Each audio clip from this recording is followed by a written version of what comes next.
BJP में जा रहे हैं, तय हो गया है 30 तारीख को ज्वाइन कर रहे हैं। क्या कहिएगा, जेएमएम का क्या स्टैंड है इस पर?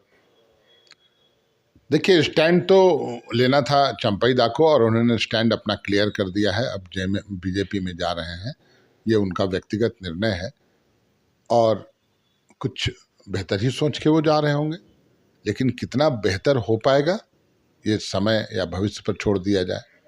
लोकतंत्र में तो जनता जनार्दन होती है। जनता आपके इस कदम की सराहना करेगी या आपके साथ जाना पसंद नहीं करेगी, ये बस 1-2 दिन महीने की बात है, सब कुछ क्लियर हो जाएगा।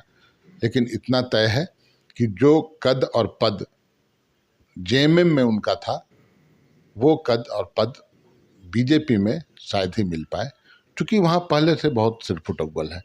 वो तो पूर्व मुख्यमंत्रियों की पार्टी बन के रह गई है। 4-5 पूर्व मुख्यमंत्री हो गए हैं।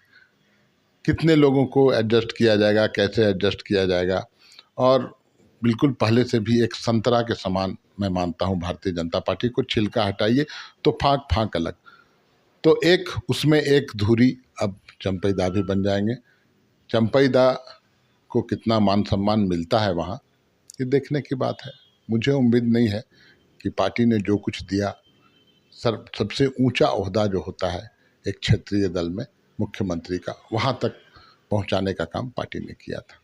सर, पार्टी में चंपईदा को आप बता रहे हैं कि मान सम्मान दिया जाता था, दूसरी तरफ चंपईदा कहते हैं कि मुझे जो इज्जत मिलनी चाहिए थी वो नहीं मिल पाई, क्या कहेंगे? उनका पोस्ट भी जो आया था उसमें काफी कुछ उन्होंने कहा। देखिए, उनकी भावनाएं आहत हुई होंगी, मैं बिल्कुल से उसे खारिज नहीं करूँगा।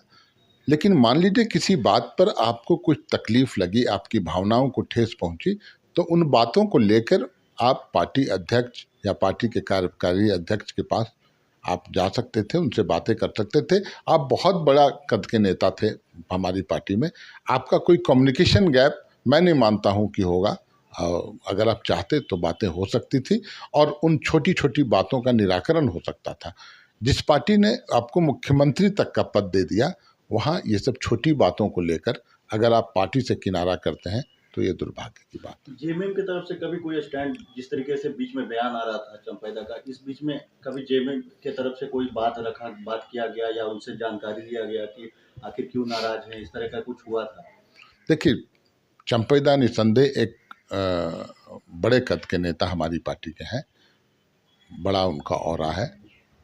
उनकी कोई परेशानी होगी या कठिनाई होगी तो हम जैसे कार्यकर्ता तो उनसे बात नहीं कर सकते हैं। इस तरह का मैं बता रहा हूँ। तो जो हमारी पार्टी का आला कमान है, हेमंत जी हैं, गुरु जी हैं, उनकी बात इस संदर्भ में हुई कि नहीं, इसकी जानकारी मुझे नहीं है। लेकिन ऐसी भी कोई दूरी नहीं थी। अगर चंपईदा भी चाहते तो निश्चित तौर पर उनकी बातें हो जाती और छोटी मोटी बातों को तवज्जो नहीं देना चाहिए था।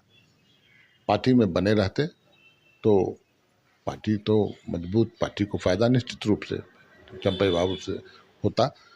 आज नहीं हैं, दूसरे दल में जा रहे हैं, तो नुकसान हमारी पार्टी को क्या होगा ये तो वक्त पर छोड़ दीजिए, लेकिन उनको नुकसान जरूर हो जाएगा। कोल्हान के बहुत बड़े नेता हैं, काफी सीट उनके दम पर निकलता है वहां से। ऐसे में अब बीजेपी में उनके जाने से कितना असर पड़ेगा वहां उन सीटों पर? देखिए, इन बातों पर चर्चा हम चुनाव बाद करें तो बेहतर होगा। चुनाव में क्या कुछ असर पड़ेगा उनके इस राजनीतिक निर्णय का, ये जनता तय करेगी। मैं मानता हूं कि हमारी पार्टी में पहले भी कई एक ऐसे कद्दावर नेता रहे हैं जिन्होंने पार्टी से किनारा कर लिया, परंतु पार्टी और मजबूत ही होते गई। पार्टी आज जिस मुकाम पर है, सबसे बड़ी पार्टी है झारखंड की, तो हमको कमज़ोर करने का प्रयास किया गया, लेकिन हम कमज़ोर कभी हुए नहीं। कितना भी षड्यंत्र कर लिया जाए हमारी पार्टी के खिलाफ, हम कमज़ोर नहीं हुए हैं, हम मजबूत ही हुए। तो आपका कहना है कि चंपईदा के जाने से और जेएमएम मजबूत होगा? नहीं, वो तो भविष्य पर छोड़ दीजिए, लेकिन हमारी पार्टी कमज़ोर नहीं होगी, चूँकि हम कुछ मुद्दों को लेकर चलते हैं। हमारी नीति और नीयत स्पष्ट है। हम क्या कुछ करना चाहते हैं वो भी करके हमारे नेता ने दिखलाया है। आज जितनी लंबी लकीर हेमंत सोरेन ने खींच दी है, ये भाजपा वाले लाख षड्यंत्र कर लें, हमारे घर को तोड़ने का काम करें, क्योंकि ये देश तोड़ने वाली पार्टी, घर तोड़ने वाली पार्टी, पार्टी को तोड़ने वाली पार्टी ये भरसक प्रयास कर रही है, लेकिन वो अपने षड्यंत्र में अपने प्रयास में सफल नहीं होगी। बीजेपी को लगता है कि और भी कुछ विधायक हैं जो चंपैदा के साथ बीजेपी ज्वाइन कर सकते हैं? नहीं, एक भी विधायक नहीं। आज की तारीख में अगर आप पूछिएगा, आप भी अपना सर्वे करके देख लें, बयान लेके देख लें, कोई एक विधायक भी जाने को तैयार नहीं है। और डूबते नाव की सवारी चंपैदा ने क्या सोचकर की है वो बेहतर जाने। कोई विधायक डूबते नाव पर नहीं जाएगा।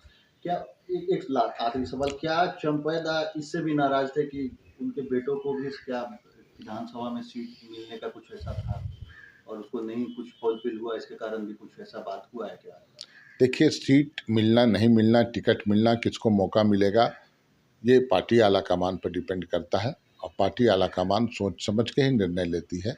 आज इतने दिनों से हमारी पार्टी के माननीय विधायक रहे, मंत्री रहे, मुख्यमंत्री रहे, पार्टी ने ही बनाया। तो इस बार वैसा कुछ प्रस्ताव आता, बातें आती, विनेबिलिटी फैक्टर देखा जाता तो निश्चित तौर पर मौका दिया जा सकता था, लेकिन ये फैसला तो हमारे आला कमान करते हैं। और कुछ